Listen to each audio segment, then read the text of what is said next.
கர்த்தருக்கு ஸ்தோத்திரம். இன்றைய நீதிமொழிகள் அதிகாரம் 1 வசனம் 23. என் கடிந்து கொள்ளுதலுக்கு திரும்புங்கள், இதோ என் ஆவியை உங்களுக்கு அருளுவேன், என் வார்த்தைகளை உங்களுக்கு தெரிவிப்பேன்.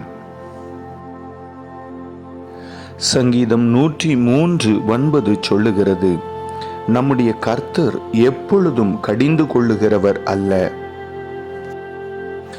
ஆனால் நம்முடைய கிரியைகளும் நம்முடைய மீறுதல்களும் மிஞ்சி போகிற பொழுது அவைகளை நமக்கு தெரியப்படுத்தி அக்கிரமத்தை விட்டு திரும்பும்படி நம்முடைய செவியை திறந்து நம்மை கடிந்து கொள்ளுகிறார் என்று யோபு 36:9-10 நாம் வாசித்து பார்க்கிறோம்.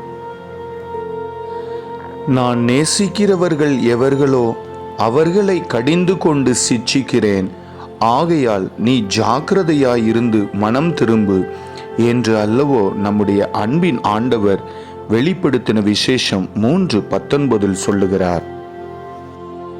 கர்த்தருடைய அன்பை புரிந்து கொள்ளாமல் கர்த்தருடைய ஆலோசனைகளை எல்லாம் நாம் தள்ளி அவருடைய கடிந்து கொள்ளுதலை நாம் எத்தனை முறை அலட்சியம் செய்தோம். என் கடிந்து கொள்ளுதலுக்கு திரும்புங்கள், என் இருதயத்தில் இருக்கிற என்னுடைய வார்த்தைகளை உங்களுக்கு தெரிவிப்பேன் என்று ஆண்டவர் சொல்லுகிறார். பிரியமானவர்களே, ஆண்டவர் நம்மை நேசிக்கிறபடியினாலே ஆண்டவருடைய வார்த்தைகள் நம்மை கடிந்து கொள்ளுகிற பொழுது அந்த வார்த்தைகளுக்கு செவி கொடுத்தால் நாம் பாக்கியவான்களாய் இருப்போம். வேதம் சொல்லுகிறது, எனக்கு செவி கொடுக்கிறவன் எவனோ அவன் விக்கினமின்றி வாசம் பண்ணி ஆபத்திற்கு பயப்படாமல் அமைதலாய் இருப்பான் என்று.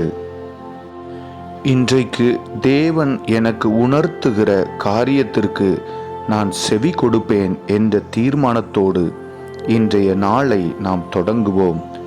எந்த ஆபத்திற்கும் பயம் இல்லாமல் அமைதலான வாழ்க்கை வாழும்படி கர்த்தருடைய கிருபை நம்மோடு கூட இருந்து நம்மை ஆசீர்வதிப்பதாக.